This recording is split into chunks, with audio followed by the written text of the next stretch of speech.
Hello ANC, welcome back guys. Today we are starting a new story, Izuku's Guide to Fantastical Botany, written by Micmager. Please support author and link is in the description. So let's begin chapter 1. The truth comes out and getting away. Inko Midoriya considered herself a good mother. She did her best to provide for and care for her wonderful bundle of joy and ray of sunshine Izuku, even if part of her still feels extreme guilt about how she handled his quirkless diagnosis. She knew that she didn't tell her son what he needed to hear, but she couldn't bring herself to tell him he could be a hero without a quirk. Deep down, on some logical level, she knew it was possible but didn't want her baby boy to go through what he would have to in order to achieve it. She would rather keep him safe and help him find a new dream and find friends to grow up happy with before eventually finding a great partner and giving her as many adorable grandbabies as possible. Izuku's safety was always her number one concern.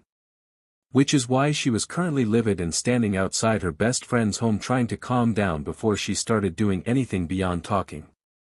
Several minutes later, anger sufficiently reined in and breathing evened as much as she thought currently possible, Inko firmly knocked on the front door.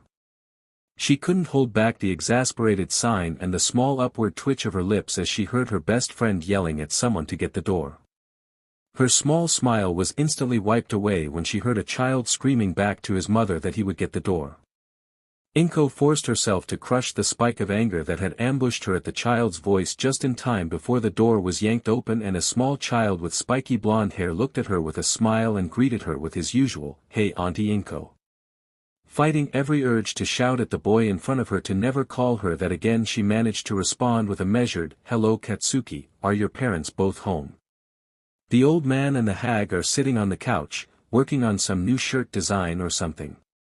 Katsuki managed to shout out as he was running back to his room, task evidently considered completed. Normally Inko would have chuckled at the boy's energy by today. It could only annoy her when she realized he couldn't be bothered to invite her in. Briefly stopping to deposit her shoes at the door and slide on her personal slippers the Bakugo family kept at the door for her, Inko stepped in and closed the door behind her before making her way to the living room. Rounding the corner of the hallway she was able to see the back of her friend and her husband's heads leaning over the coffee table poring over a large sketch pad. The blonde woman raised her head and on seeing Inko her face split into a familiar slightly feral grin. "Inko. Come, we were just looking over the sketches for the new fall lineup this year. What brings you over and do you want some tea?" "Hello Mitsuki. Masaru. Some tea would be great. Preferably something calming as I believe we're going to need it." Inko managed with a genuine but subdued smile. "I'm afraid I didn't come with good news today." The man, Masaru, took a deep breath and moved to the kitchen to pour them all a cup of his favorite tea that always calmed he and his wife and Inko had always enjoyed. Mitsuki quickly put away the designs and the other paperwork, managing to sit down just as her husband was returning with the tea. Both Bakugas focused on Inko for several awkward seconds before Mitsuki broke the silence. "What happened? Is this about Izuku? Is he okay?" Inko took a sip of her tea and gave an appreciative sigh as she reached into her handbag to pull out a small data card. "I have something for you to watch. Katsuki should be here to watch it with us. Izuku is fine, he's resting right now." Relief filled the faces of her two friends before Masaru gained an exasperated look. "Katsuki did something again, didn't he?" Inko could only reply with a nod and a curt, "Indeed." A weary sign escaped her best friend's lips followed by a loud, "Brat. Get in here." Fast footsteps sounded as the child in question appeared in the room shouting back his reply, "What do you want Hag?" Mitsuki didn't get a chance to reply as Katsuki was picked up and placed on the couch between his parents by a very unimpressed father. "Sit down Katsuki." The tone in his father's voice froze the boy in place. Dread already starting to settle into the young boy's mind. Inko nodded in approval as she inserted the data card into the large TV and used the remote to navigate to the only video available before hitting play and sitting back in her chair, leaning forward, and glaring at the screen with her hands clenched tightly in her lap.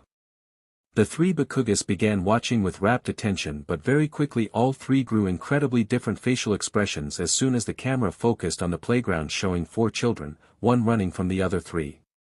The picture quality being good enough to clearly make out the faces of all four kids, one being absolutely terrified and the other three sporting what could only be described as sadistic grins. Katsuki and his parents watched on as the on-screen Katsuki tackled the child none of them recognized to the ground where he and two of his friends started beating the child. His parents' horrified expressions only got worse when they started hearing the all-too-familiar popping sounds as the Katsuki on screen started weaving in his explosions between punches. Then they heard him berate the boy by asking if he still thought his quirk was cooler than Katsuki's own. Inko noticed the two parents begin to round on the child between them and decided to cough to get their attention. The video isn't over. It gets worse, she muttered with a scowl deepening every second when she and everyone else noticed a boy with unruly green hair run into the frame and place himself between the two sides.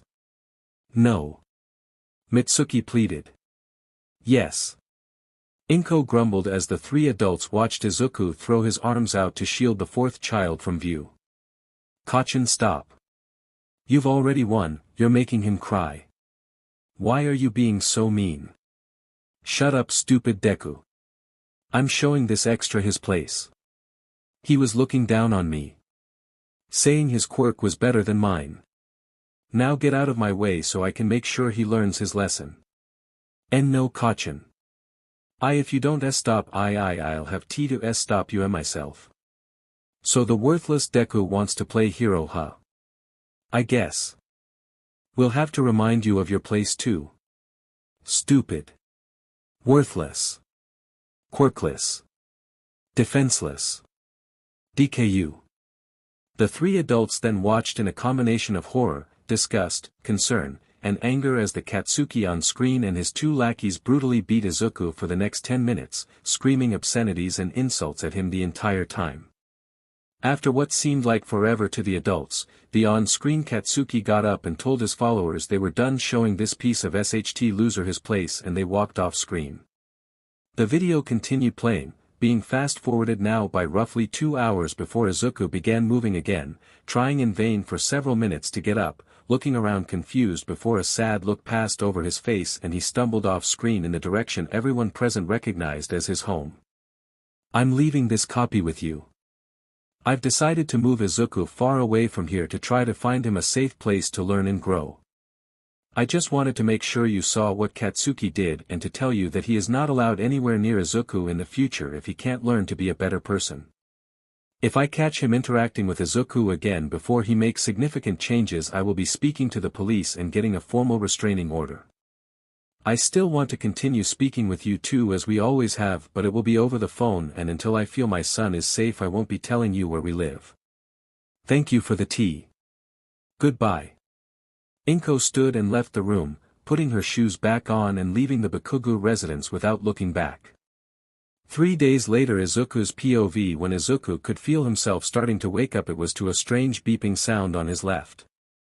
He tried to open his eyes but found them feeling crusty, like when he slept too long and had the bits of eye gunk but all over his eyes. Reaching up to try to wipe some of the stuff away, he felt something like a plastic rope tangled on his right arm. It took some effort, but he managed to clear the crusty stuff away enough to open his eyes to see that he was in a strange room with several machines, and the plastic rope was actually a tube running from his arm to a bag of something that looked like water hanging on what looked like a metal coat rack. Taking in more of the room, he saw a cup and a pitcher of water on the small table to his right, which seemed to remind his mouth that it was dry. Just as he was going to try reaching for the cup, the door opened and an older woman in a white work uniform that he remembered seeing his school nurse wear, so he guessed that she was also a nurse, but he didn't get a chance to ask her before she noticed him looking at her and she gave him a reassuring smile. You're awake. That's great, we thought it might take another day or so. Let me go get the doctor and call your mother in, okay?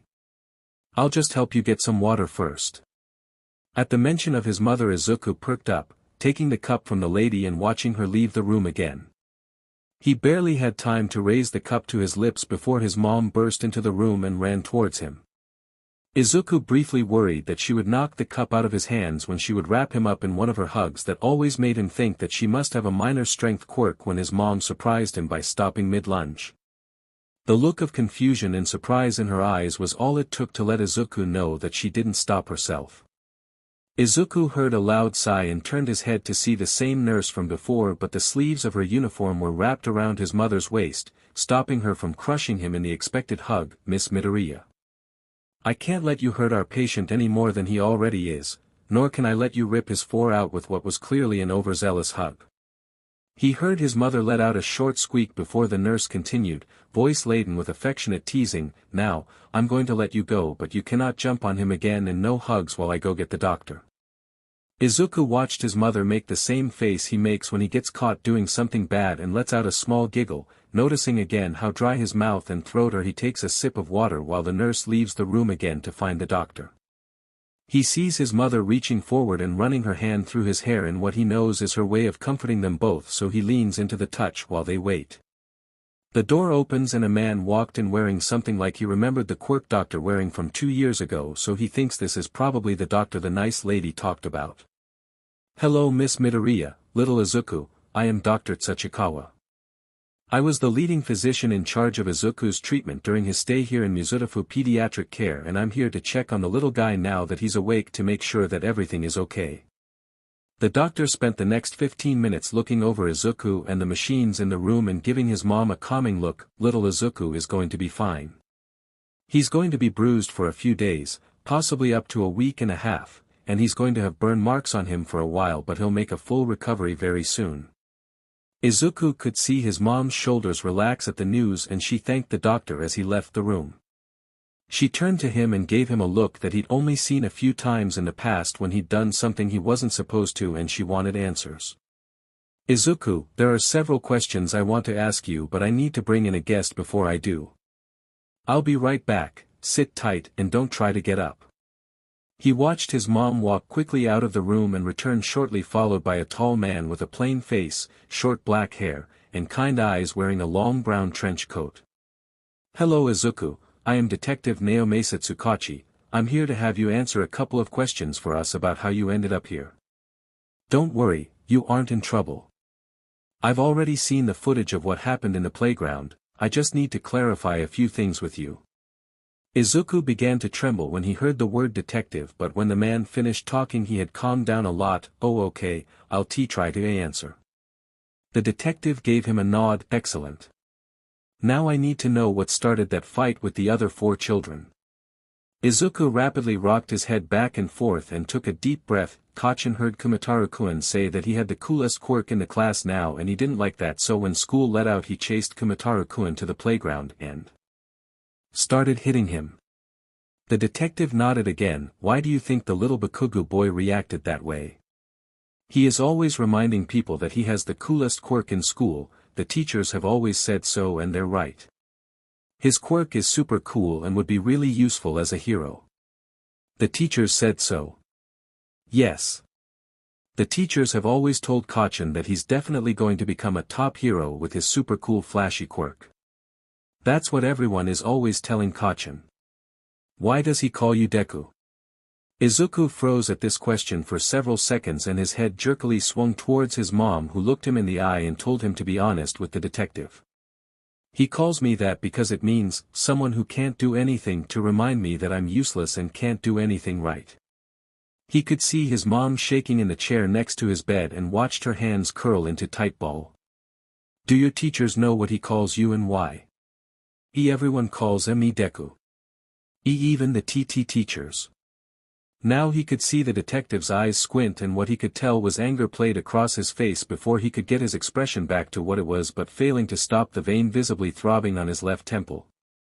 Your teachers tell you that you're useless. Everyone says that I'm a useless quirkless freak.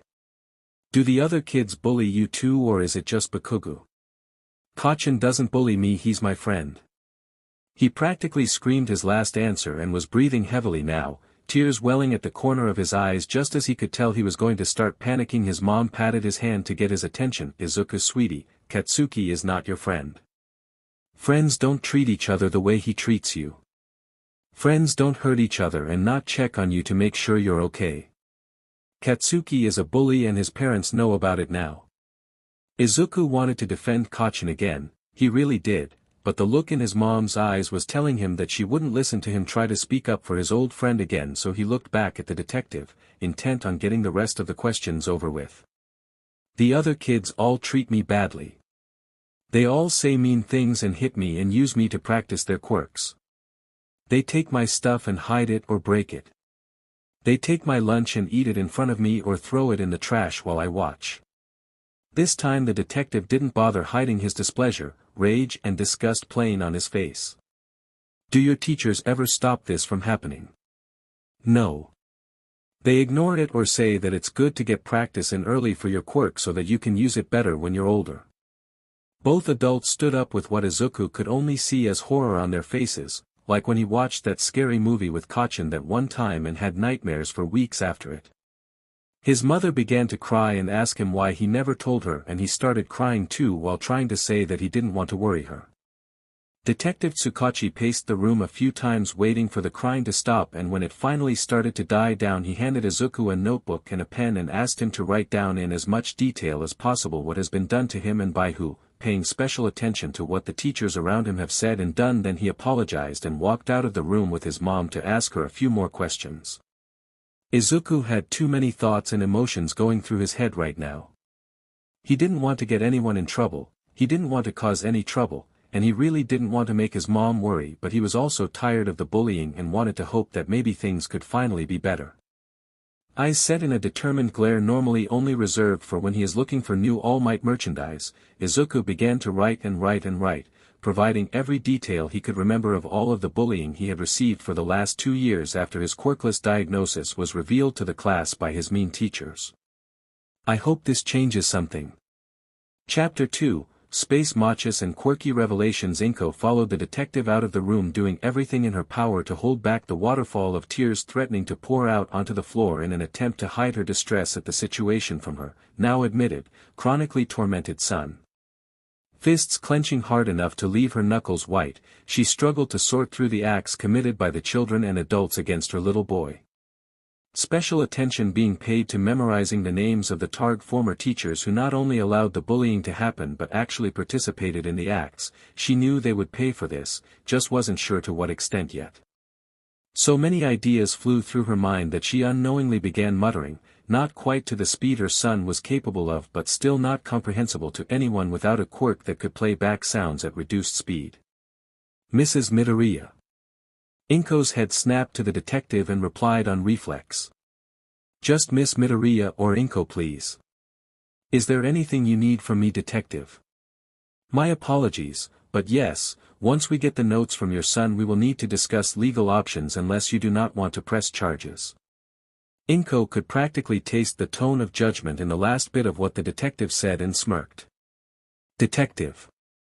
I will be pursuing all involved adult parties as far as the law allows. I welcome any help you, your precinct, or any legal aid you want to recommend would be willing to give. Children, especially as young as those wrapped up in this, cannot be blamed. The teachers, faculty, and parents of the most egregious, however, they will be held accountable. Inko couldn't remember ever being this angry, not even when she found her ex-husband in bed with another woman. Noticing a few dust particles beginning to gather and form indistinct shapes around her, she shook herself out of that line of thinking and continued. I just need to find another place to live, preferably far away from his tormentors. I've wanted to get out of the city for a while, maybe I'll look into getting us a place out in the countryside.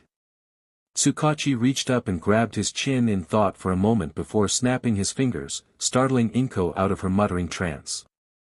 Sorry Miss Midoriya, I just remembered a colleague of mine moved here from the Mie Prefecture, said it was a peaceful area with no quirk discrimination allowed in the schools, says it helped a lot because of his mutations to be able to grow up without dealing with the ridicule most mutant types go through. Something to look into if you don't have somewhere else in mind already.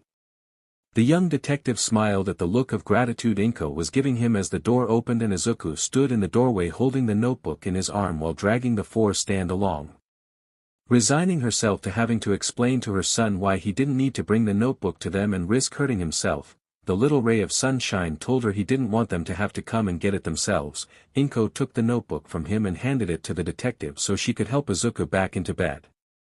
She could hear the detective going through the pages and periodically grunting in obvious dissatisfaction. Turning around when she heard the man clear his throat, she was handed the notes and told to read a section about one of the teachers Izuku had written about and couldn't stop the look of unbridled rage that took over her face.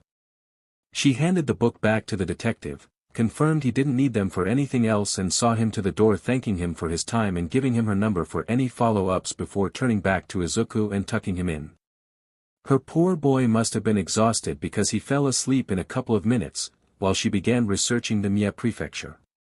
It was a full 2 weeks later that the doctors cleared Izuku with a clean bill of health and allowed him to check out. Inko had gone with the nurse to complete the paperwork when the doctor flagged her down at the nurse's station for a chat. "Miss Midoriya, I am glad to see Izuku well and bouncing around again. I just wanted to make sure you knew that he is at the age where you need to register his quirk so that the authorities do not come looking for you. I'm not sure why you haven't registered his quirk as of yet, but I understand that sometimes life gets hectic and certain things can fall to the wayside, but this is a legal matter that shouldn't be put off anymore. I can help you start the paperwork if you'd like before you leave, if you wouldn't mind coming to my office and describing his quirk to me," the doctor said while maintaining his professional smile, trying his hardest not to judge the young mother for leaving this for so long. Inko, on the other hand, was stuck between being confused and angry at this man for his callous remarks, and before she could rein in her temper she lashed out, screeching at the top of her lungs, "How dare you! It's bad enough that my son has to be berated, ostracized and beaten by everyone around him just because he's quirkless, but now you want to throw salt on an open wound. Where do you get off picking on a 6-year-old who just spent 2 weeks in the hospital after being beaten nearly to death just because he doesn't have a quirk?" Anyone who wasn't already paying attention to the nurse's station before definitely was now, torn between looking at the clearly irate mother with a manic look in her eyes and what seems like a quirkist doctor who is white as a sheet and clearly surprised by the response. "Ma'am, please stop yelling. I am not picking on your son," the doctor said, waving his arms frantically in front of his face, trying to calm the woman whose eyes had begun to glow a neon green and paperclips had started floating across the nurse's station. "Please, let me explain. I don't know what you're talking about. Your son isn't quirkless." Inko reeled back, eyes losing their glow, stationery falling back to their places on the desk beside her without her realizing she had ever grabbed it with her quirk in the first place, the shock on her face plain for everyone in the room to see. She tried responding for several seconds but only managed to sputter out a slightly coherent, "what?" She grabbed the counter beside her to prevent herself from fainting like she knew she was about to do, and managed to take several deep breaths while several medical staff surrounded her, making sure she was all right. After the head nurse checked her eyes, she waved everyone off with a polite bow and looked at the doctor, standing ramrod straight with sweat pouring off of himself, and eyes clenched shut as if readying himself for her to maim him for the perceived slight against her son. Regathering herself, she moved closer to the man and lowered her voice, "Would you mind talking to me about this in a more private area? I would like more information and don't want people staring at me if I come close to fainting again," she said, watching the man's eyes shoot open with what could possibly have been the most relieved expression she'd ever seen on his face as his whole body relaxed and he let out a breath she could tell he didn't know he was holding. "Right this way, ma'am, let's step into my office so we can go over the details." The doctor hurriedly placated and walked her to his office before shutting the door. The doctor offered her a cup of tea, which Inko politely declined in favor of getting to the point while he shuffled around to his seat. "So, there seems to have been either a mix-up or a misdiagnosis involving your son's quirk status. Could you please explain to me what you were told so I can try to fix this?" the doctor said while steepling his fingers and adopting what he hoped was a calm look on his definitely not panicking face while he stared at the terrifying Mon's concerned mother sitting across his desk from him. "Our family doctor told us 2 years ago that Izuku was quirkless and showed us an x-ray wherein he pointed out the extra toe joint on Izuku's feet and said that if he had the toe joint he was quirkless and should give up hope of ever manifesting his quirk or becoming a hero, traumatizing my son for the next 2 years of his life.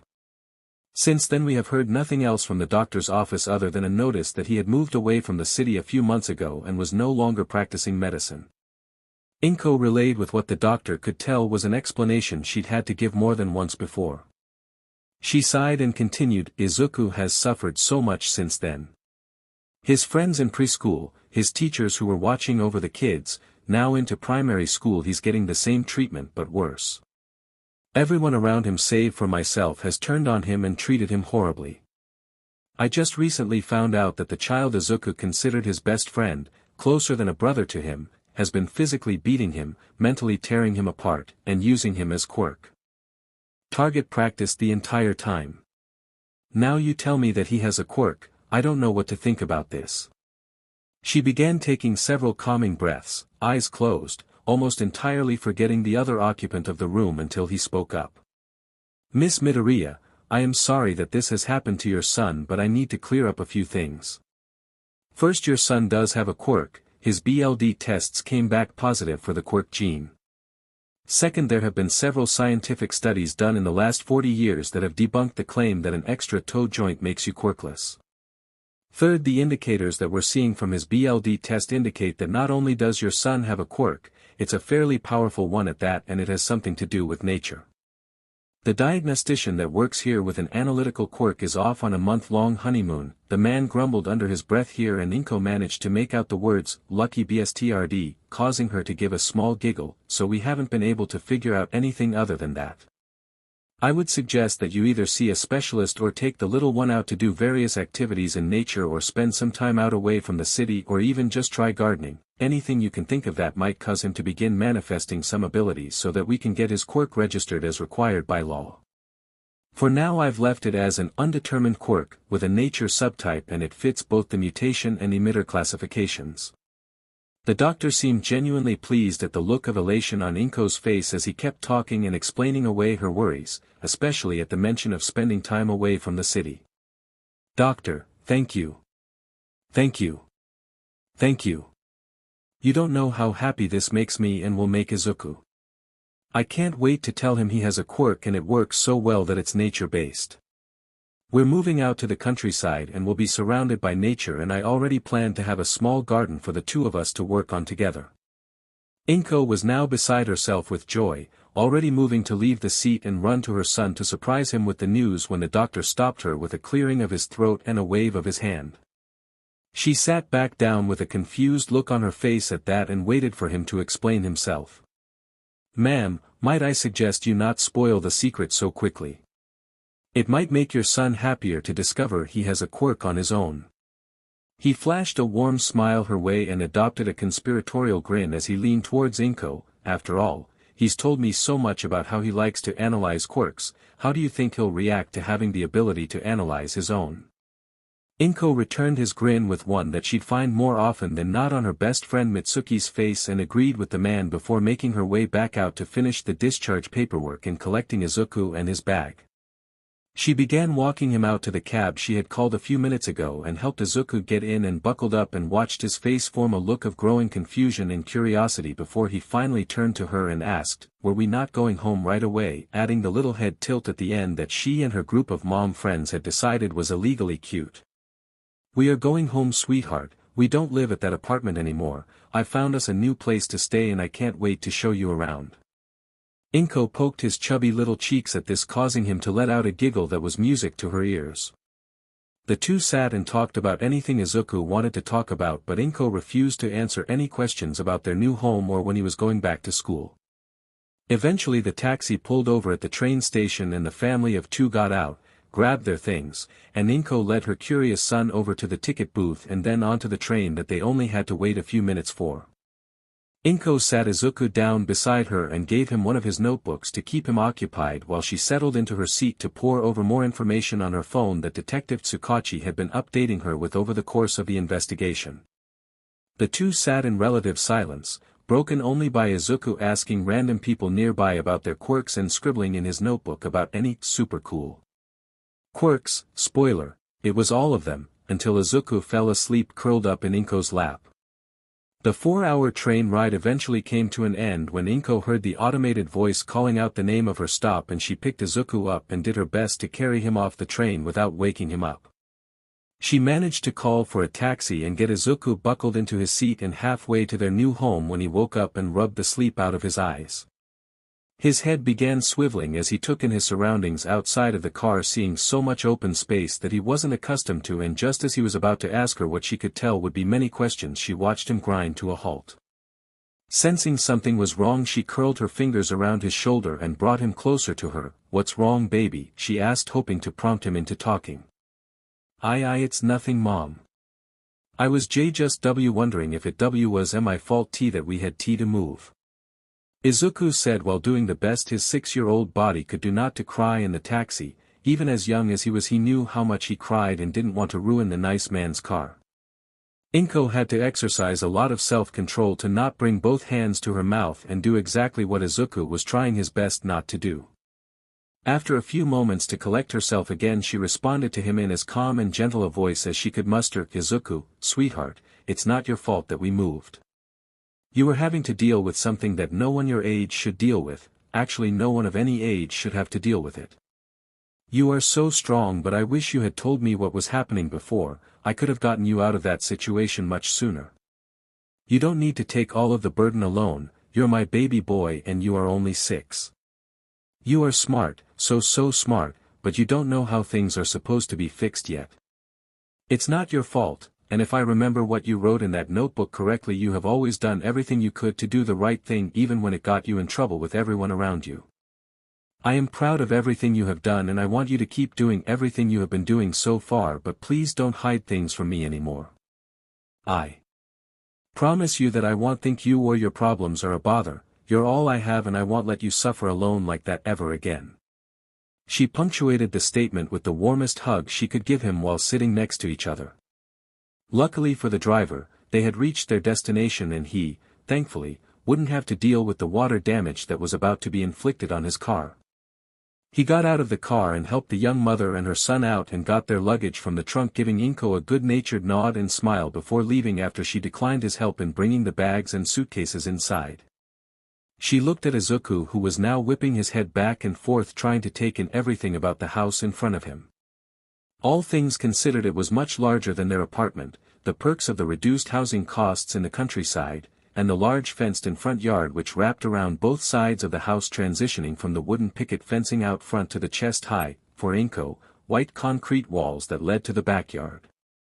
His eyes widened as he took in the house itself, a large white home with a covered top front porch held up by wide, sturdy pillars and framed by uninhabited planting beds just under the windows spaced out over the face of the structure.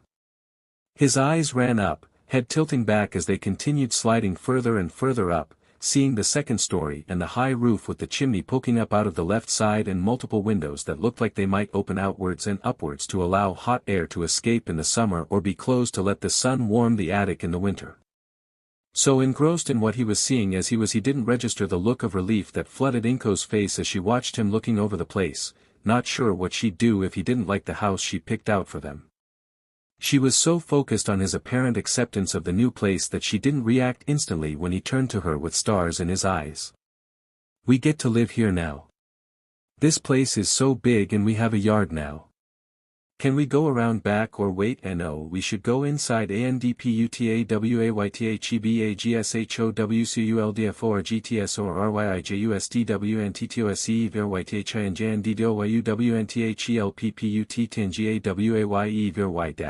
Izuku in all his excitement flew into one of the Midoriya mutter storms. She will get that trademarked, she doesn't know how yet, but it's so cute that she'll find a way. Before he could stop himself, and she let him go on until he needed to take a breath before she cut in to stop him from continuing.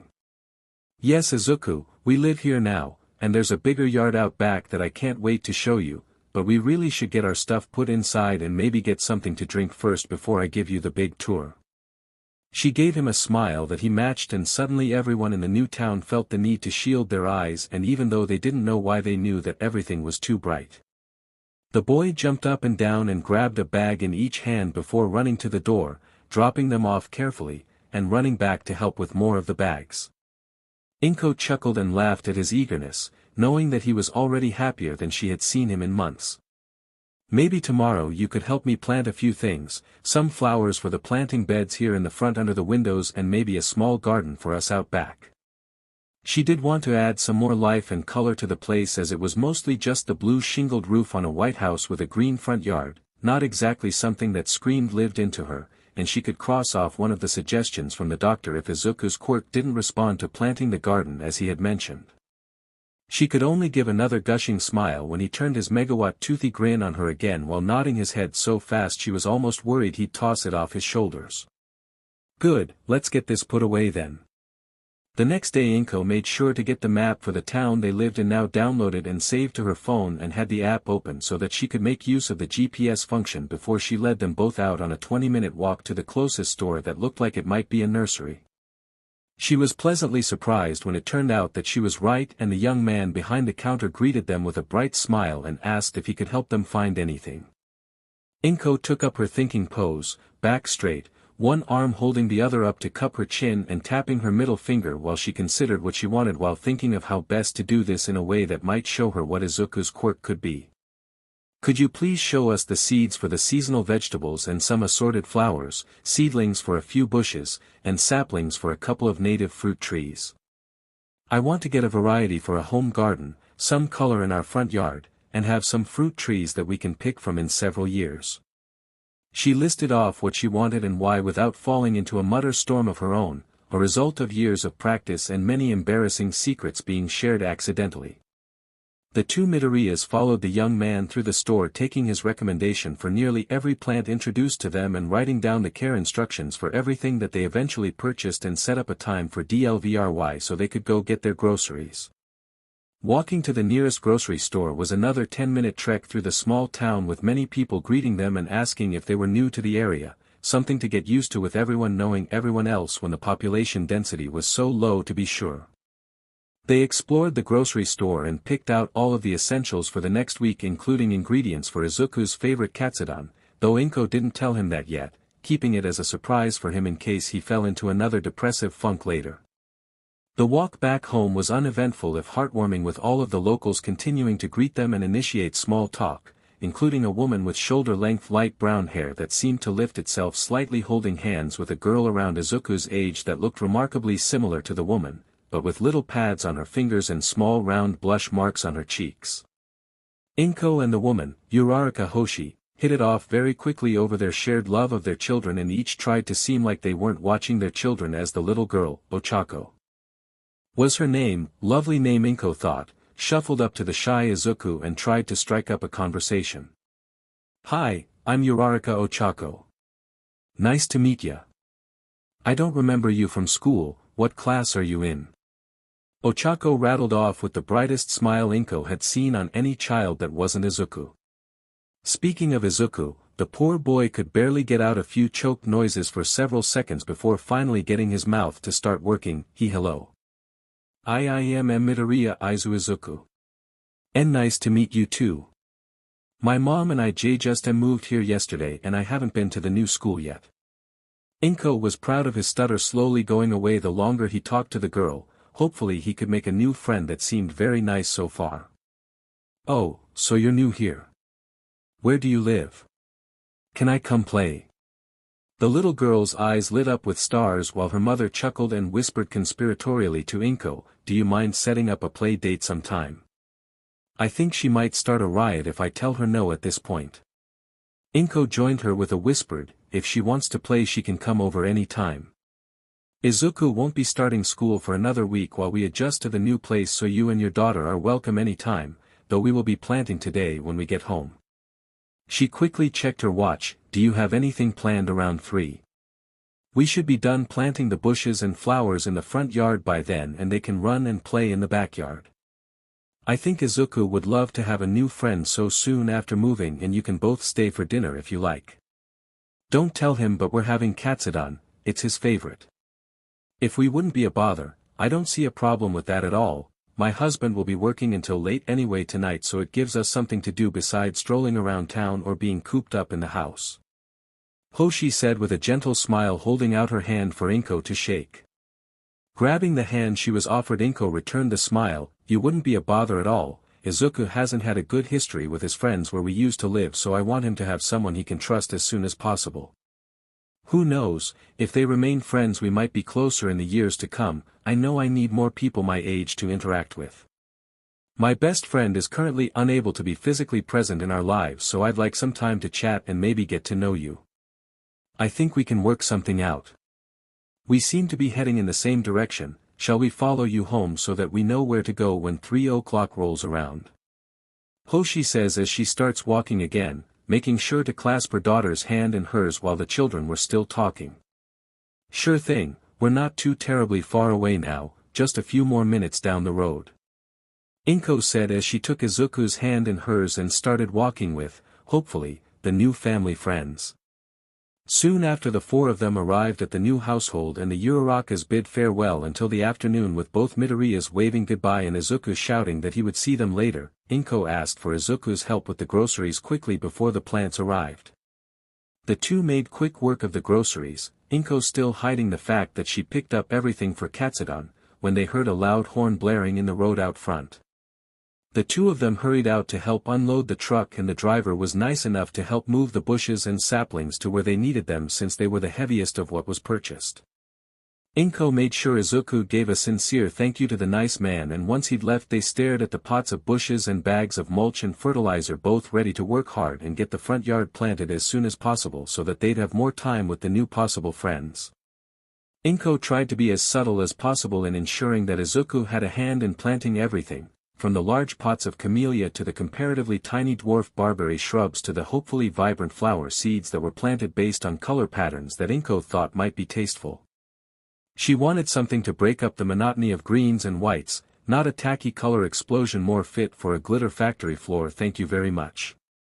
She kept a close eye on Izuku as he struggled to help her lower the bushes into place and pack them back in with topsoil mixed with fertilizer and topped with what was apparently cedar mulch, neither of them knowing if that meant anything, and meticulously placing each seed where she had marked and carefully filling those in while she read off the instructions for each one for optimal growing conditions starting from seed.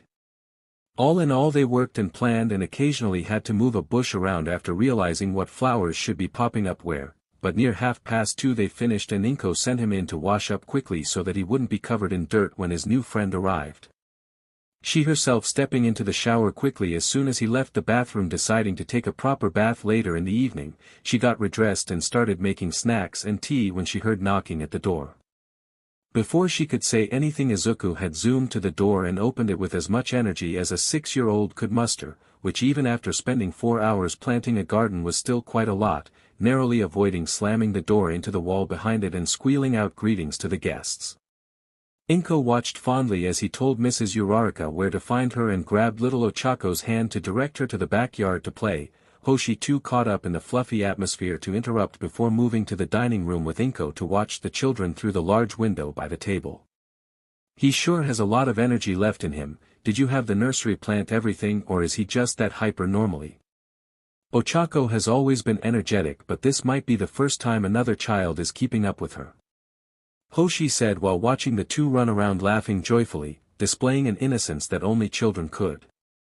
He's always been like this. Back when the teachers were still telling me what was going on, they'd always comment on how he was almost always the last to settle down for a nap and kept the other kids on their toes whenever they played outside for recess. I don't know where he gets it from, to be honest. I was never that active as a child, and from what his father told me, neither was he. Inko said after taking a sip of her favorite comfort tea.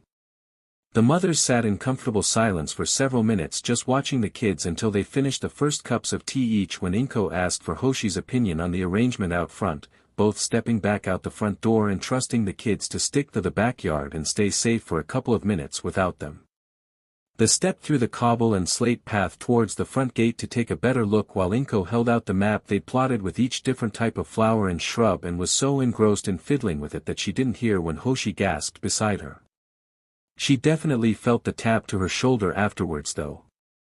I don't think you're going to need the map to tell me where everything is, Inko, Hoshi commented while staring ahead and leaving her mouth wide open. Inko gave an inquisitive hum while turning back to see what she meant. Suddenly Hoshi's silence made much more sense. Both women watched as flowers by the dozen sprung up out of the soil and began to bud and blossom before their eyes, bushes growing to fit the area they had set aside for them and flowers popping up along the foliage right after. It was fascinating, appealing, entrancing, and suddenly it stopped. The flowers, all vibrantly colorful, the bushes grown to the perfect size, even the fragrance was hitting them now, it was intoxicating. They felt like they were watching something straight from a fairy grove and couldn't look away until they heard Ochako shouting for them from in the house. Both mothers were startled from their stupor and ran back inside towards the back door where they found a clearly distressed little girl trying to pull an unresponsive Izuku towards the house. They rushed in to find out what happened, Hoshi checking on Ochako and asking for information while Inko made sure Izuku was still breathing. She lost all the built-up tension in her shoulders when she realized that he was just sleeping, the rhythmic rise and fall of his chest signaling that he wasn't in danger right now, and picked him up to move him back inside while Ochako struggled to tell her mother what caused this. She still managed to pick up what the little girl was saying once she calmed down enough to talk through the tears, and her mother had picked her up to move her inside as well. "We were just playing tag and he was asking about Miq Quirk. He just stopped talking and fell over.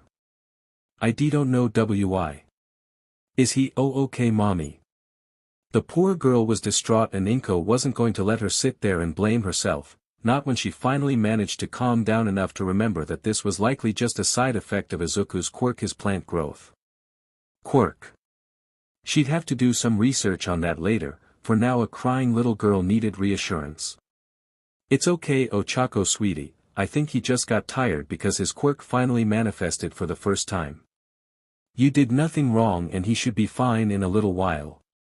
She watched as the girl slowly turned her head towards her with confusion growing visibly on her face through the tears, which had thankfully stopped. "But Izuku said he was quirkless, did he fib?" "I don't like fibbers," she said while clenching her fist in front of her towards the couch Inko had laid him down on. Honestly, it was adorable and Inko didn't blame the girl. She was a bit surprised that his quirkless status had already come up in conversation between the kids, but she'd ask about that later. "No sweetheart, he didn't fib. He was told shortly after his 4th birthday by a doctor that he was quirkless. He's been bullied a lot because of it, and it's part of the reason we moved here, to get him far away from his tormentors.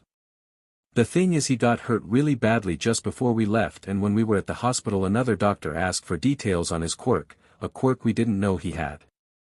The doctor said it had something to do with plants, so I kept it a secret from him and had him help me plant all those bushes and flowers you saw when you got here out front.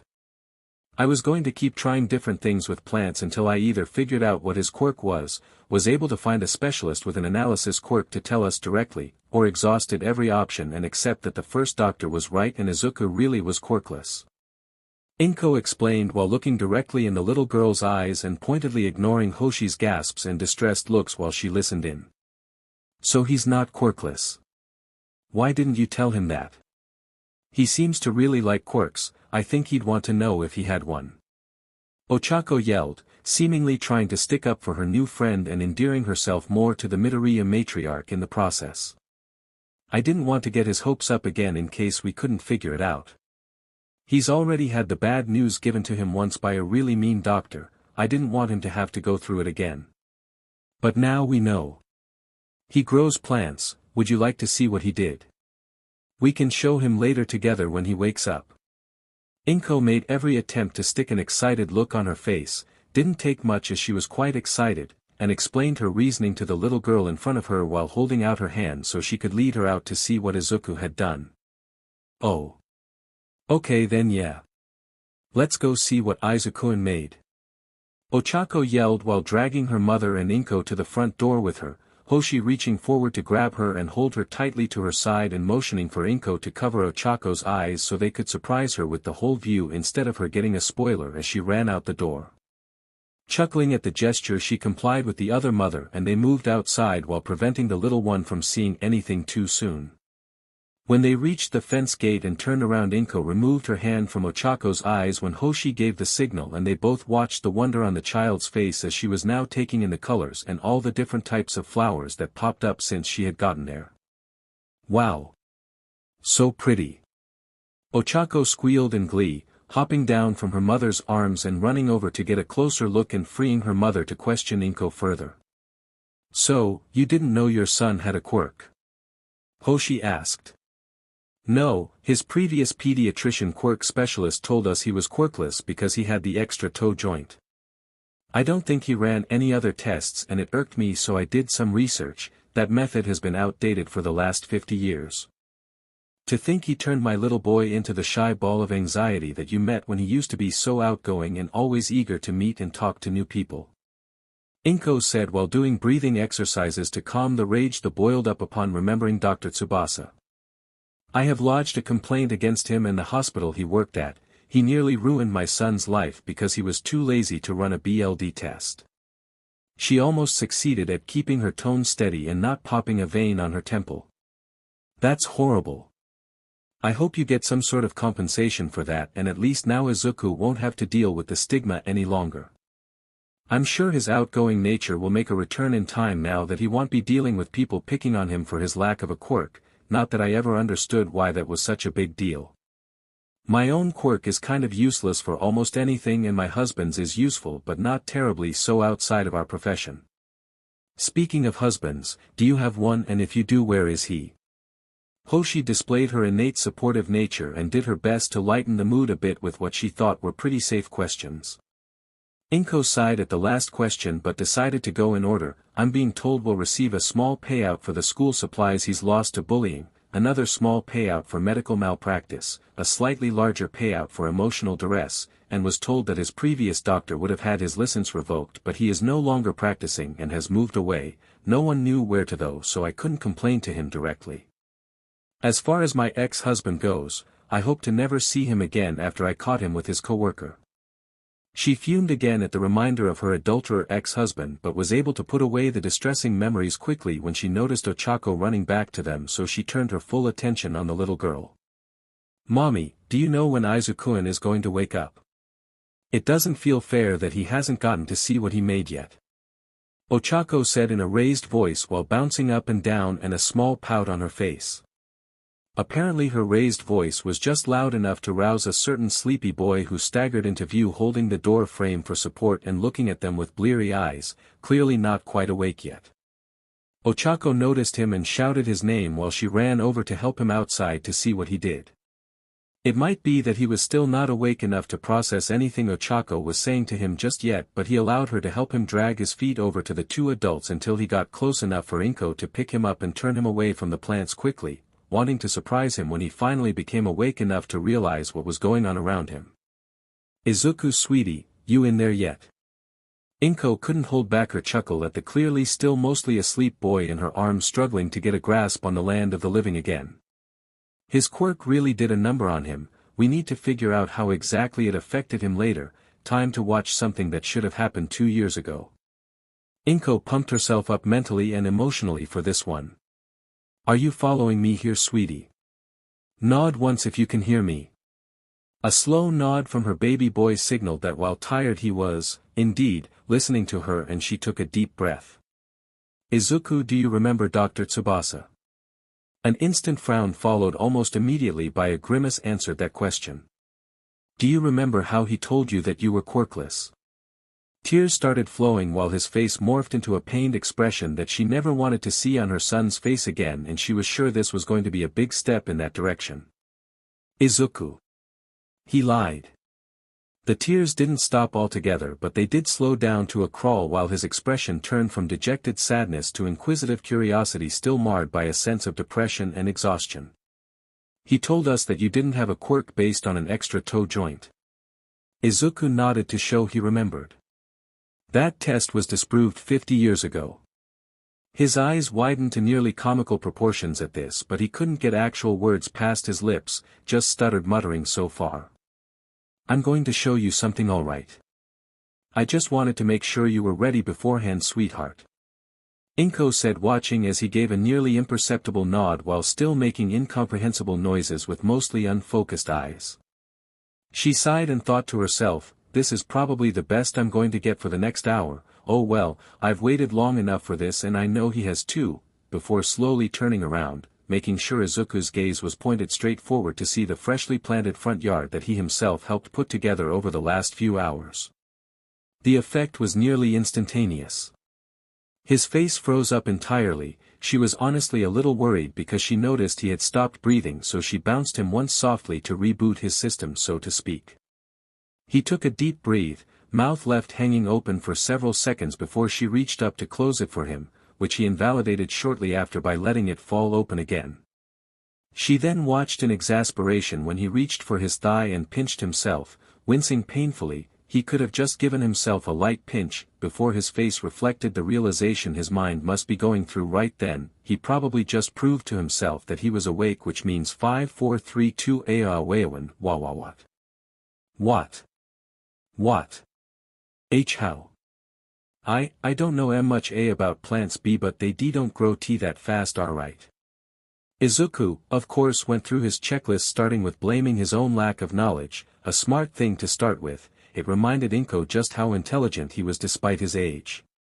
Is this the quirk of one of the people from the place we bought these from? Step 2, blaming someone else. But then how did it not take effect until now? Step 3, removing inconsistencies. But your quirk is moving small things. Oh, that one wasn't expected. Repeating steps 2 and 3 again. He might ask Hoshi about her quirk if that's the CAI. Is this why your quirk Uraraka-san? Earning a shake of the head and a gentle smile but no verbal responses from the other adult, Inko would have to thank her later for allowing him to work through this on his own. But Ochako-chan said her quirk W was 0g gravity so that means, here it comes. Thought Inko, seeing the anticipation on the faces of the other two people watching her boy come to the only possible conclusion at last. This I did this. I did this. I did this. I did this. I have a quirk. I have a quirk. Mama have a quirky have a quirk look at sapratimikirk flowers. Izuku began shouting, rocking back and forth in her arms rapidly enough that she felt safe enough to set him down on his own feet where he stood rooted to the spot, his smile growing to cover nearly all of the space it possibly could on his face, his big eyes growing more and more expressive by the nanosecond. Inko watched as her son's face lit up like the sun, bringing forth a visage of pure and innocent happiness that she hadn't seen him make since before his diagnosis 2 years ago.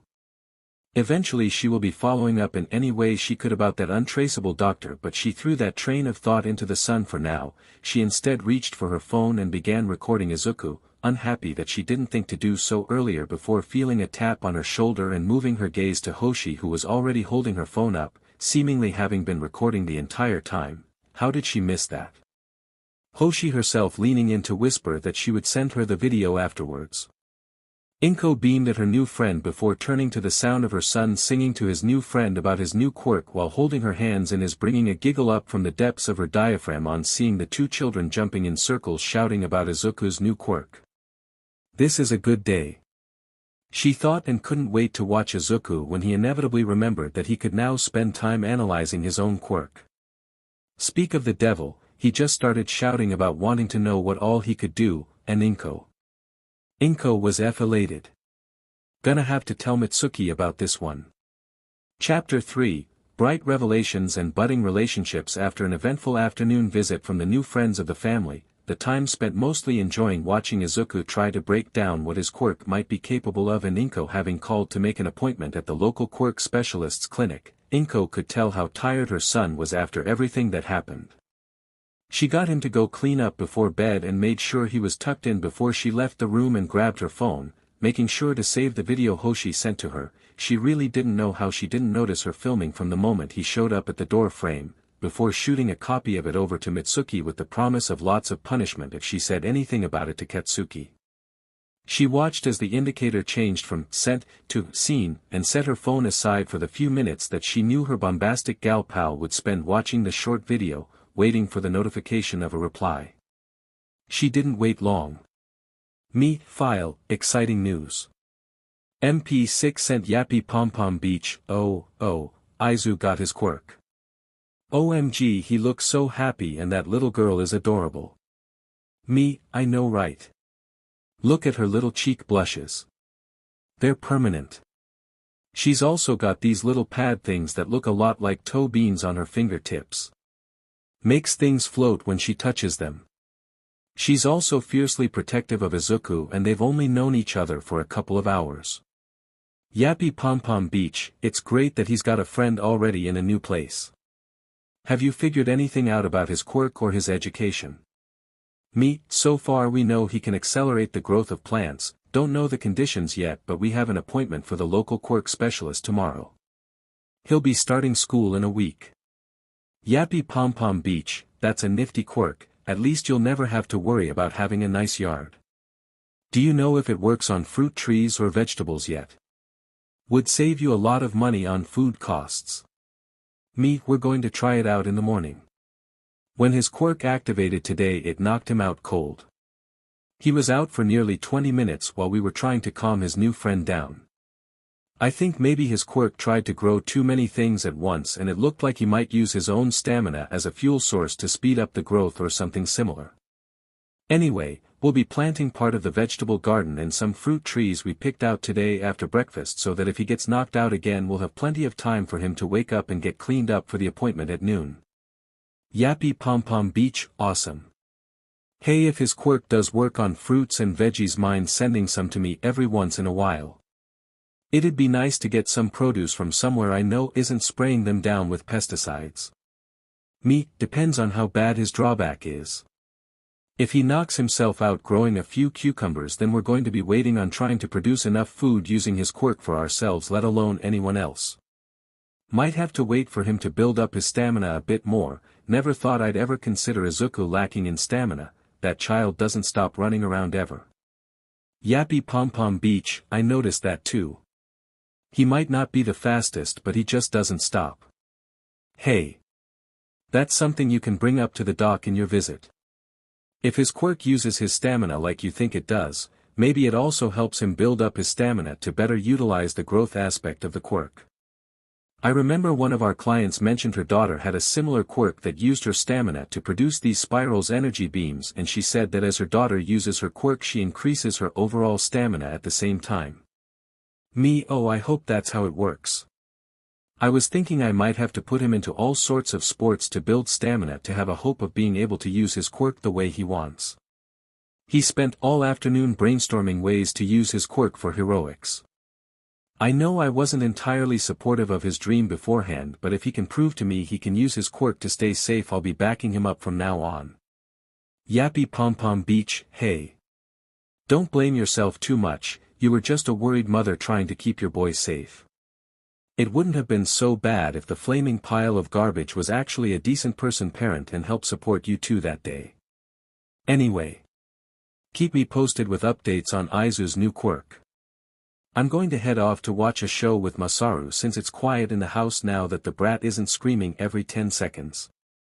Anger management and therapy have been so good even for the short time he's been forced to take them. Mie, he's actually sitting through them. Color me surprised. Yappy Pom Pom Beach, well, the first couple sessions he was insufferable, but by the fourth time his therapist managed to break through his thick skull that he was being the opposite of heroic. He has been mellowing out now that we got him to understand that if you had wanted to he'd never have been allowed to pursue the career he wants because of everything he's done so far. Mie, I'll be honest, I wanted to. I really wanted to. That's not even the worst thing I wanted to do to him when I first read everything he's said and done to Izuku since he was diagnosed quirkless. I won't go into details, but you are perfectly aware of how scarily broad the term small objects is at this point. I'd never physically hurt Katsuki, but the thought did cross my mind. Yappy Pom Pom Beach, thanks for that. I'd like to fix my boy up and not have him turn into whatever would be left over after you got to him. Anyway, the show is starting, I'll talk to you later, okay? Mie, go spend time with that saint of a husband of yours. Still haven't figured out how he has the patience to deal with you and Katsuki. Yappy Pom Pom Beach, har har, very funny. He is amazing though. Waving emoji. Mie, waving emoji. Setting her phone aside, Inko checked the time, stretched, and got up to prepare some food for the next day. Kaachan was nice every once in a while and Izuku loved it dearly, but you needed more than pork cutlets over rice for a complete diet, something Izuku would probably deny with every fiber of his being. Once she had finished up in the kitchen, she decided to head to bed to get an earlier start in the morning. She too was full to bursting at the seams with curiosity as to what Izuku's quirk was capable of and wanted to get to work helping him figure it out. The next day, Izuku's first coherent thought today was a simple one. Something smells good.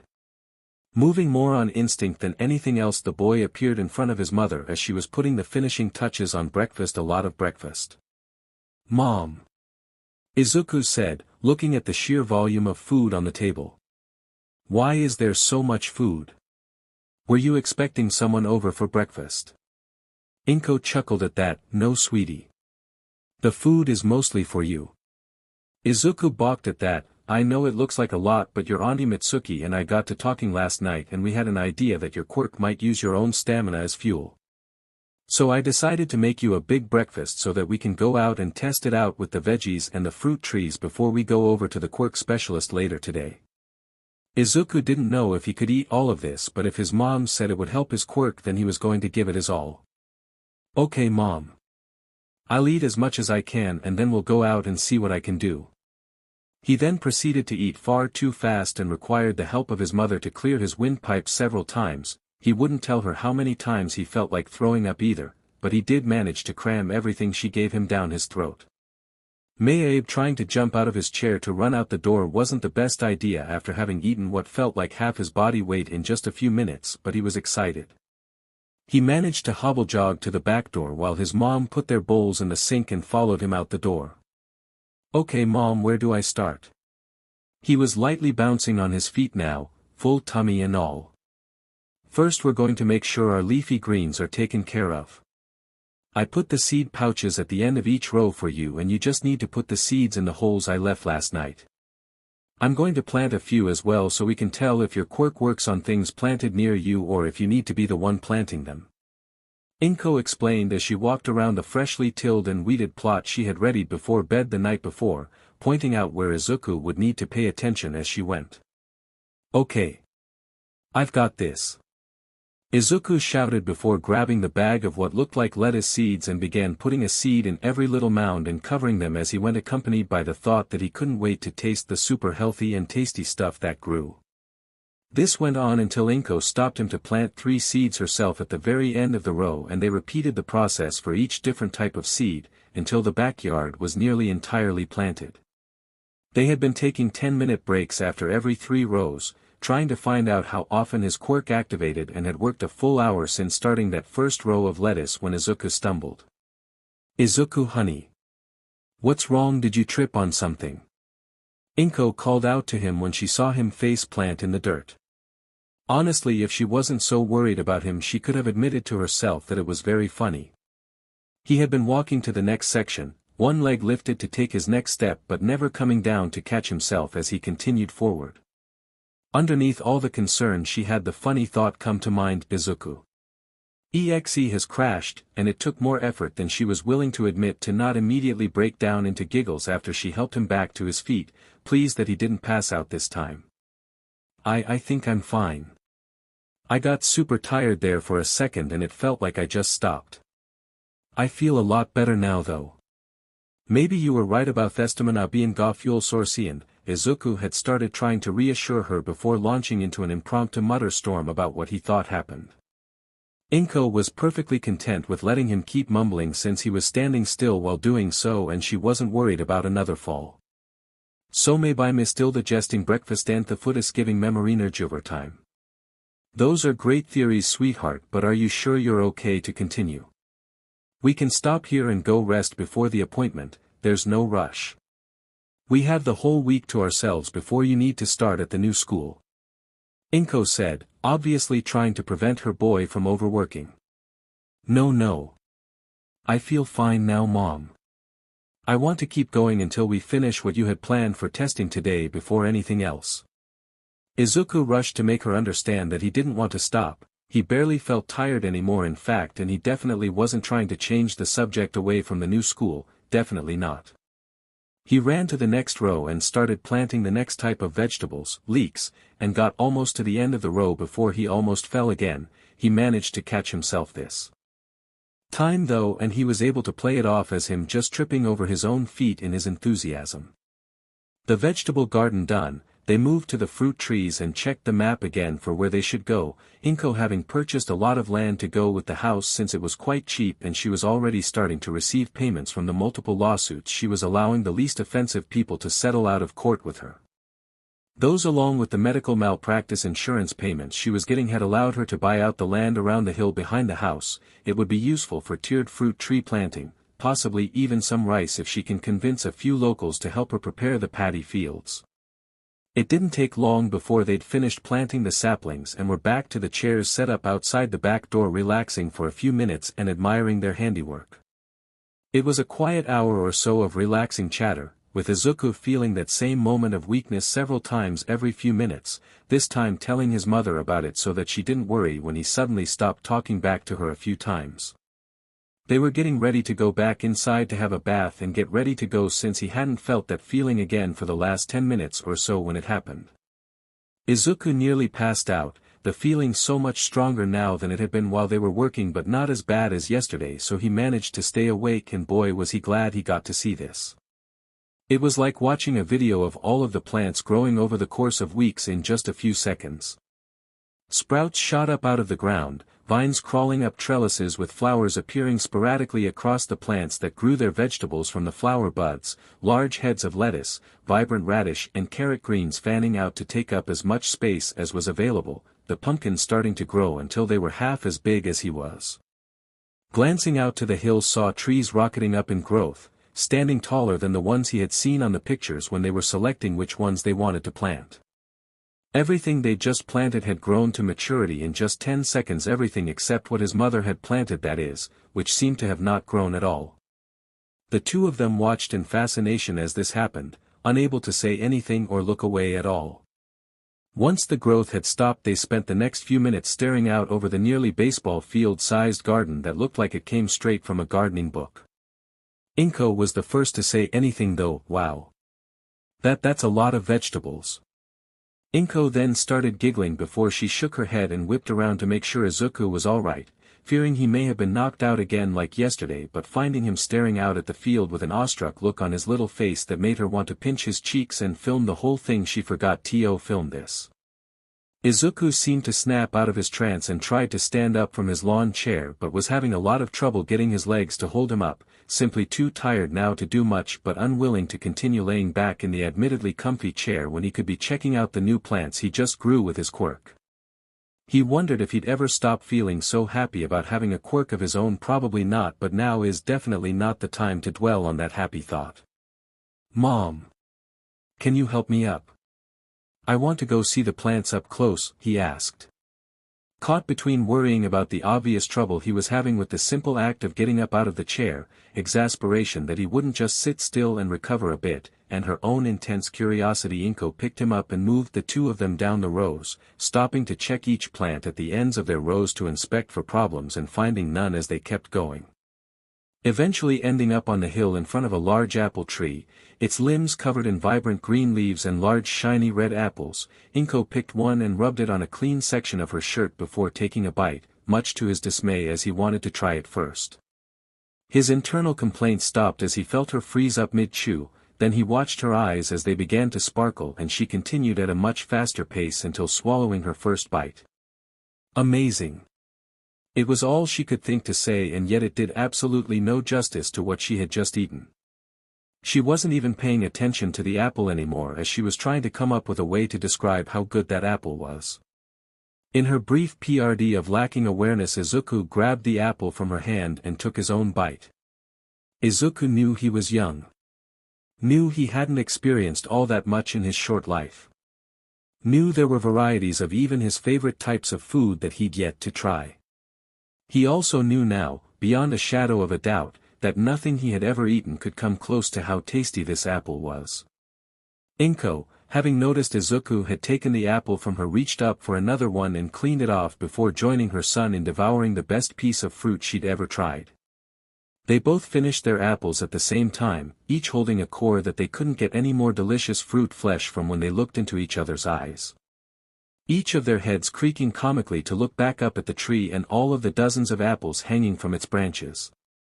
"We tell no one," they both said at the same time. causing each other to break down into uncontrollable laughter for several minutes.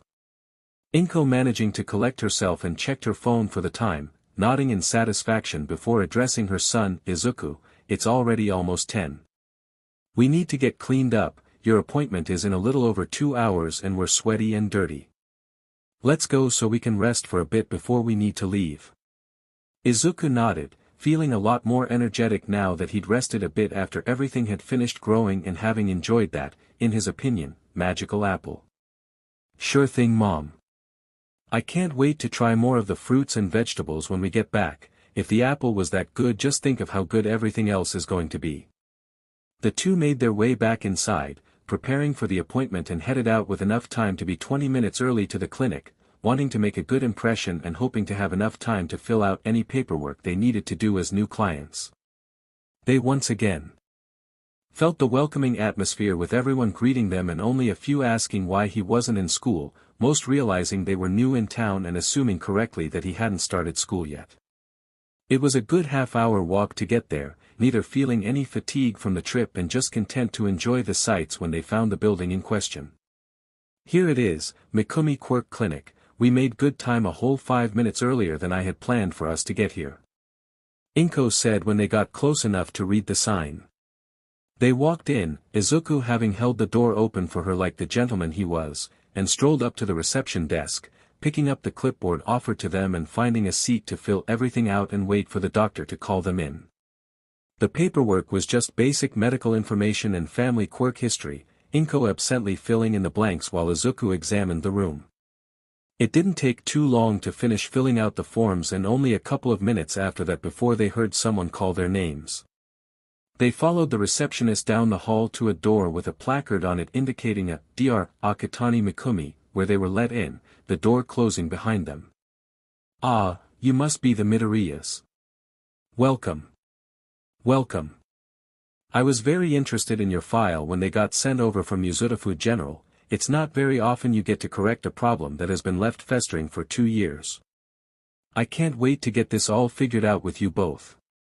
A tall man with dark hair, yellow eyes with square pupils, clean-shaven face, and a blinding smile, wearing beige khakis, a purple button-up shirt, and a typical white coat addressed them before moving to shake hands. "Hello doctor, yes, we're the Midoriyas. We're here to get Izuku's quirk checked out and registered. We've already done some experimenting since it activated yesterday," Inko informed the man.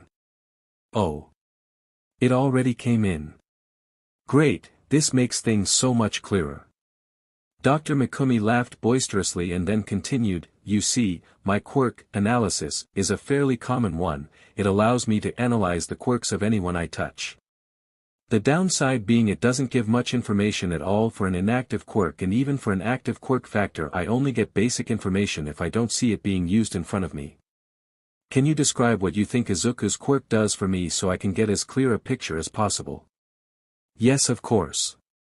When we were checking out of the hospital, the doctor in charge of Izuku's recovery mentioned that Izuku's quirk was nature-related, so he suggested we go out and do things like taking long walks in the park or hiking through the woods, or, what we tried first after moving here, planting a garden. We planted flowers and bushes yesterday in the front yard, and within a short period of time they all grew to maturity, but when they first started their explosive growth Izuku passed out while playing in the backyard.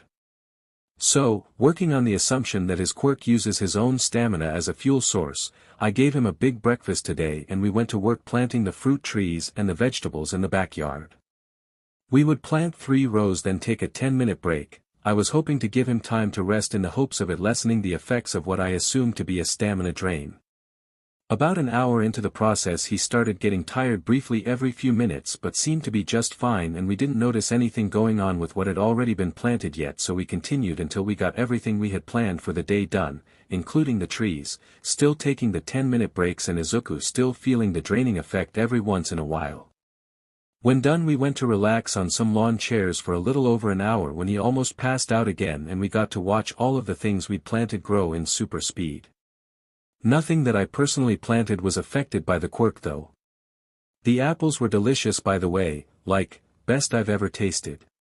Inko explained as best as she could, the doctor not interrupting her at all, merely typing away taking notes on what she was saying. Okay, that's fantastic.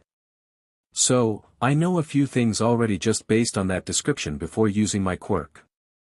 Little Izuku here is able to speed up the growth process for plant life that he personally plants. Needs more testing to see if his quirk continues to affect something that's being repotted or moved to a different location. The plants seem to take up as much space as they can safely take up without encroaching on other plant life in the area. The quirk takes roughly an hour to activate, though it seems like it only partially activates if he is still actively seeding more plants, only using a portion of the energy to offset the total amount required, possibly his body's way to prevent an abrupt shutdown like yesterday. Finally, Izuku is using his stamina to either directly grow the plants or as a fuel source to power their growth along with sunlight, nutrients in the soil, and water. We'll know which it is later, after a few more tests. Dr. Mikumi explained, stretching his fingers after his rapid typing trying to document everything. He then stood and moved to kneel in front of Izuku. Now then, like I mentioned before, my quirk works by touching someone, so with your permission I'll hold your hand for a moment while I get a reading from my quirk to hopefully clear a few things up and get some more information. Then he waited for a response. Izuku was actually surprised he waited for a response before he used his quirk on him. None of the adults he was used to ever asked before using their quirks on him. None of the children did either though. He looked up into the startled eyes of the doctor and the already watering eyes of his mother before realizing, "Oh, I mumbled that, didn't I?" The two adults nodded their heads. Sorry. I am trying to stop doing that.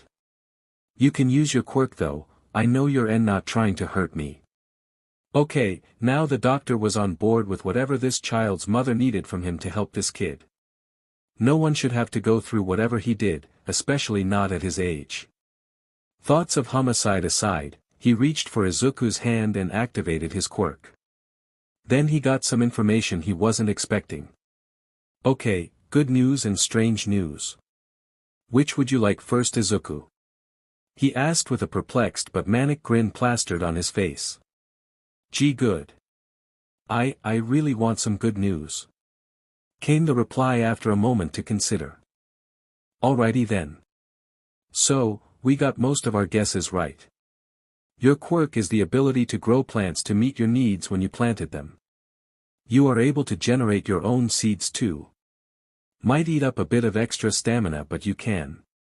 Just be careful when you're making seeds or growing large numbers of plants, especially right now when you've just started using your quirk. You might use up too much stamina and then you'd need to go back to the hospital, and I don't think you want that now, do you? Dr. Mikumi said with a softer smile now that he had more information on the quirk and knew what to mention next. And no. I don't want Mom to worry about me. I'll be super careful. So, if I can grow plants, does that mean I can control them too? That would be so cool. I heard about a woman whose hair was made of grapevines and she used them to help build shelters for wildlife and assist heroes with rescue and relief work. Could I do something similar? Izuku said, enthusiasm growing the longer he spoke. I'm not sure how much control you have over the plants after they're grown. At the very least my quirk didn't mention anything about controlling them after planting them.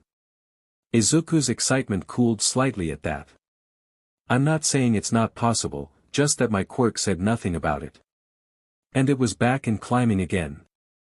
Now about the stuff we've guessed wrong or slightly off. Firstly, while your quirk does use your stamina to fuel the plant growth, it does not use the nutrients in the ground. You might be the most eco-friendly plant quirk user on the planet, little guy. Izuku's smile. EXE has expanded in volume. Please install more space on face to display in entirety. Too bright. Thought the doctor. Next, you seem to be able to pick and choose if your quirk activates after exactly 1 hour or just whenever you have downtime or are resting. Say you wanted to plant a new flower but didn't have anything else to plant afterwards, you have the ability to speed up its growth instantly as long as you're not still planting more. Dr. Mikumi said, enjoying the expression on Izuku's face while he took in the new information, clearly already wondering how he could work with that. Finally, the stamina use. You convert your stamina to energy for the quirk to utilize, but your quirk also helps you build up your maximum stamina reserves over time. By digesting food your body takes in whatever it needs to function and grow, but instead of getting rid of the rest as waste you instead convert it all to energy which your quirk uses to nourish your body to build you up over time. Kind of like the stockpile type quirks, just not as versatile. Overall, when you use your quirk you're training your body to be able to use your quirk better in the future. You're like a perpetual motion machine for stamina building. Whoa. That's so cool. That means I'll get tired way slower, right? So I can work longer without having to worry about falling asleep in the middle of a job. I think I know how I can build up stamina quickly. Oh, that will help me train really hard too, won't it? Izuku had launched into a spree of questions that he really wasn't expecting anyone to answer, feeling like finding the answers on his own. Doctor, you mentioned some strange news. Inko interjected, hoping to bring Izuku back to the relevant topic, which worked as he was now laser-focused on the doctor again. Yes. So, do either of you know the classification system for quirks? Emitter, transformation, and mutant. Though there's some speculation that there's another type or rather a subtype being called build-up or accumulation quirks. Izuku said before his mother could try to answer, not that she would, as she knew he probably knew more about quirks than 90% of the general public. Exactly. So, normally when a person develops a quirk they fall into one of these categories. Sometimes they might have secondary mutations that help deal with the drawbacks of their quirks, like one of my colleagues mentioned he found a child with an acid quirk that turned their skin a different color as a byproduct of raising the skin's resistance to acids. Sometimes you have secondary mutations based on genetics. Like another of my colleagues has a patient who's got the head of a bird but their quirk has nothing to do with their appearance or birds in general. Your doctor at Muzutafu General says you and your mother here have vestigial mutations in your tear ducts that allow for excess tear generation and high-speed ejection of said tears. All of these are secondary or tertiary in nature and have little if anything to do with the original quirk, which means almost all quirks fall into one of those three categories. The doctor paused to make sure both Midoriyas were following what he was saying. Yours, however, is one of the very few we have on record that occupy two of these categories at once. His patient and the young mother across the desk from him, now that he had sat back down, were staring at him in shock. The accelerated growth portion of your quirk is obviously in the emitter category. The stamina build-up portion is part of a mutation. You basically have a core in your body right around your diaphragm that does all the nutrient processing I mentioned before. This would normally be considered a secondary mutation, but in your case that mutation is vital to the use and growth of your quirk, so it's considered a primary attribute. The boy and his mother were still processing the information he gave them when he tilted his head to the side. Oh, and I almost forgot. The emitter portion of your quirk has two outlets, I just don't know what the other one is yet. All information now gathered. The Midoriyas bowed to Dr. Mikumi and thanked him for his time by giving him a basket of apples they had picked before leaving.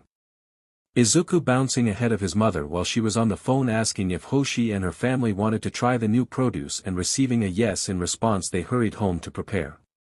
The lunch and dinner that night with the Uraraka family, including the husband Taiyu, was quite enjoyable.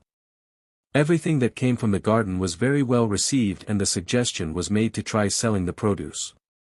After the Urarakas left and as Izuku was going to bed, he noticed his mother on her phone muttering about sales permits. The next day saw Izuku and Ochako playing on the hill behind the house under the watchful eye of Hoshi, while Inko went into town to get a permit to sell her produce. When she returned, she asked for help uprooting all of the vegetables so that they could be planted more efficiently for easier picking, promising a hearty lunch for everyone at the end of it all. Having 4 people working on it had sped up the process considerably, and after following the planting map Inko had given him, everything was in the ground with multiple short breaks in between to allow Izuku to stay awake, and everyone moved inside to rest and start making lunch. There was so much produce they could pick from, and the kids were sitting in the living room with a plate of assorted fruit in front of them, enjoying the huge variety they had access to. Izuku felt the big power drain again roughly an hour after the last seed was planted, and was given lunch right after experiencing it, mostly mitigating the tiredness he was struck by, but the kids still fell asleep against each other on the couch, tuckered out until dinner time when Taiyu joined them again. Inko's POV. It was nerve-wracking the next day when she got up bright and early to help the people she hired to load up the truck she rented to take produce over to the stall she got permission to set up yesterday in the market square. Everything was crated up and packing in tight though just as Izuku was waking up to join his mother in town. She would never admit to it, but she was hoping to make use of his cuteness to help pull in customers. Once they had arrived, everyone got to work unloading the truck and parking it off in the free parking a few blocks down while the displays were set up. It was only by rushing and tiring herself out that she got everything set up right as the locals started showing up in the square to pick out things for the day's meals. Her totally unplanned weaponization of Izuku's cuteness was working like a charm. They had pulled a large group of locals in who were cooing at the little boy who was fighting hard to stay awake, having been up since 4 with his mother to prepare everything. Eventually a housewife remembered there was produce at the stall too, and she did her shopping before she left, making sure to wave at Izuku on her way back home. This seemed to be a trigger as most of the other people also grabbed a bag of mixed fruits and vegetables. Even with all of the inventory they had brought with them, everything was still gone by the time noon rolled around. Many of the people who had bought something in the early morning had returned for more and cleaned them out. Thanking the ones still hanging around the booth, she told everyone that they would be back in the morning again tomorrow if they wanted to continue doing business with them, and pulled Izuku with her back to the truck, driving it to the rental agency and making sure to request the same people again for the same time tomorrow. This process repeated itself for the remainder of the week, with them accidentally discovering that if they didn't pick the entire plant, the part they harvested would grow back with reduced stamina cost just like normal within an hour. It greatly reduced their workload now that they didn't need to harvest the entire plant and replant everything every day. Izuku even had time to experiment with a tomato plant, seeing if he could grow different color tomatoes. Spoiler alert, he absolutely could, and seeing a rainbow tomato being chopped up and added to the sandwiches they ate for lunch was an interesting experience.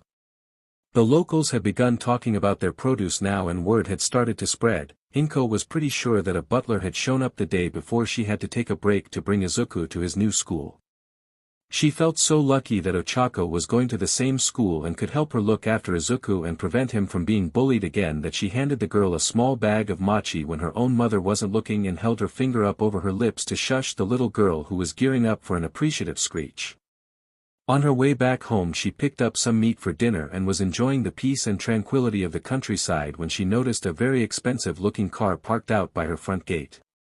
The same man she thought looked like a butler from the day before waiting patiently beside the car, giving her a polite bow before opening the door to the back seats. Inko then saw what might be one of the most appealing women on the planet step out of the vehicle before reaching back in to help a small girl who looked very much like her out as well, and started fretting about what could be going on while the pair made their way over to her. "Hello Mississippi. I am Yaoyorozu Kao and this is my daughter Momo. We apologize for showing up without notice, but our employee brought us some delightful produce that we just had to get more of if at all possible," the now identified woman said, causing Inko to tilt her head to the side and bring a hand to cup her chin, something she picked up from watching Izuku doing his analysis, as she felt the name was familiar. "That shouldn't be a problem. Wait, Yaoyorozu. The support company Yaoyorozu. Where are my manners? Please come inside and I'll get you some tea while we chat," Inko said, realizing who exactly she was talking to pretty quickly and defaulting to being a good host. "Oh. That would be lovely, and please, call me Kao. I'm here not as a businesswoman but as a mother trying to get snacks for her family," Kao said with a smile that radiated a kind of motherly love that Inko could get behind. "Follow me then, Kao-san. We may need to wait a short while to pick anything, so I'll get you that tea and explain our operation here, small as it may be," Inko said while leading the two into her home and towards the couches. Putting a kettle on to boil and preparing her preferred tea leaves for the week, it was a green tea variety, and yes, she would freely admit to picking it this week because of Izuku and Ochako-chan's name pun. "It's surprising that you heard about our produce. We've only just started selling it last week." One of our butlers in charge of procuring food supplies said he had heard a rumor about unbelievable fruits and vegetables being sold in a nearby small town. He decided to follow up on it and found your stall yesterday. Said he tried the sample you gave him and brought home a little of everything for us to try. It was all quite delicious. Momo especially loved the peaches. She paused to chuckle. Ha, I didn't even realize it before dear, Momo loves her momos. Ko then cracked up, unable to keep up her posture or manners at her own little joke. Momo's little face growing red as she pouted indignantly at her mother's antics. Several moments later Ko recollected herself. Apologies, I just caught myself off guard.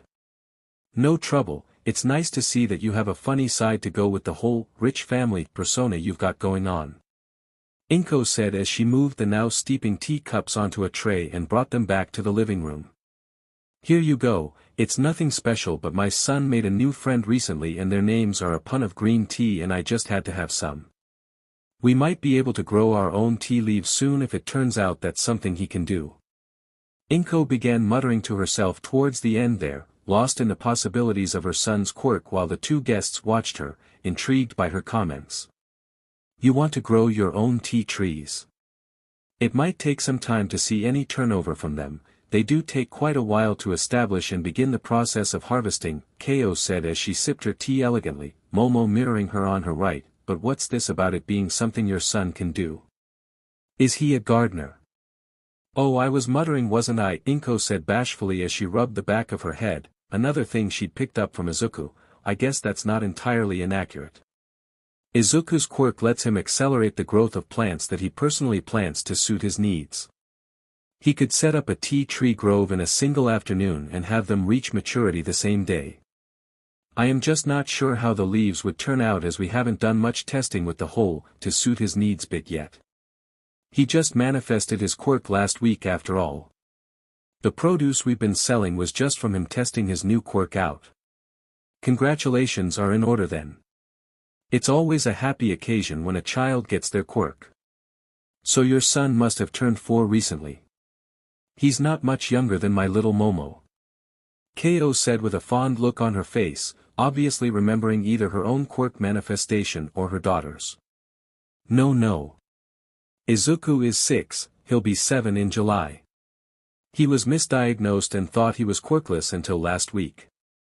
He had to spend some time in the hospital and the attending physician let us know that he had a quirk dealing with nature, so we moved out here partially to help him figure out his quirk as the hospital's analyst on site was on vacation.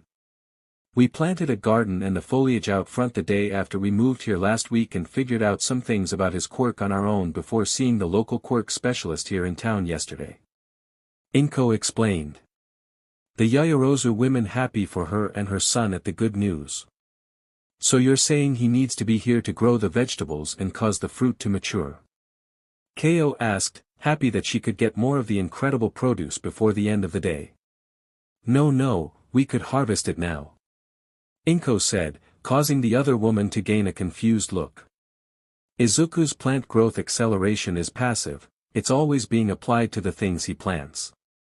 No, the reason I said we might need to wait until later is because his quirk uses his stamina to speed up the growth rates and he's at school. It's a half day today as it's his first day, so he'll be getting out and walking home with his new friend in a couple of hours. In the meantime, would you like to see the garden? We can pick a couple of peaches or apples and it shouldn't affect him too much. Momo's eyes practically sparkled at this. Yes please. I'd love to see the garden and possibly try a fresh peach. She said, placing the teacup on the tray in front of her and bouncing to her feet. The action causing her mother and Inko to coo at just how cute she was being. It would seem my daughter has spoken for us, please if you wouldn't mind we'd love to see the garden. Ko said, placing her own empty cup on the tray and standing up to follow Inko with her now very excited daughter in tow. The trio made their way into the backyard through the kitchen and stopped to see a very well-organized garden with row upon row of carefully made lines of different vegetables, including some of colors the Yaoyorozu matriarch was sure didn't occur naturally. They could also make out the hill just outside of the fenced-in area with several fruit trees dotting the incline. Momo was drawn to one of the trees that seemed to have rainbow were those pears. Rainbow pears. Hanging from its limbs. Inko took her time, showing the two around the garden, explaining what each of the plants were and if they came across one that had been changed by Izuku in some way she'd point that out as well. Her guests were so enthralled looking over some of the altered vegetables that it took a full half-hour to get through the backyard and onto the hill. Seeing the trees took a lot longer as now Momo was making it very difficult to say no to her and getting one of every fruit on the way up. She took special interest in the aforementioned rainbow pears after Inko explained that they were safe to eat and each color tasted slightly different, and the peaches, of which there were several varieties to choose from. Getting the okay from Kao, Inko took down one of each of the pears, apples, and peaches for Momo and settled for an apple for herself and a mango for Kao. Making the 5-minute trek back to the house and into the kitchen, she prepared the fruits for each of them and they settled down to wait for the last 2 hours for Izuku to be home and had a nice chat, Inko making sure to let her guests know that they were welcome at any time, saying she wanted to find more kids around Izuku's age to hopefully help him make more friends since he hadn't had any in a long time. Time passed by quickly with the good company and they were cut off in the middle of a conversation about the legality of running a food vending service out of a residential home by someone knocking on the front door, opening it gently and then a loud scuffling sound as 2 sets of small feet pattered across the floorboards into the living room. "Mom! Miss Inko! We're home here," Izuku and Achiko said, faces covered in bright smiles, before noticing the extra people in the room. "Oh. Sorry for disturbing you. Kaachan and IW were going to check the garden," Izuku said, his stutter coming back in the presence of strangers. "Yeah, Miss Inko, we're gonna go see the plants and see what else he can grow," Achiko said before bowing to the guests and pulling Izuku down with her. "My name is Uraraka Achiko Midoriya Izuku.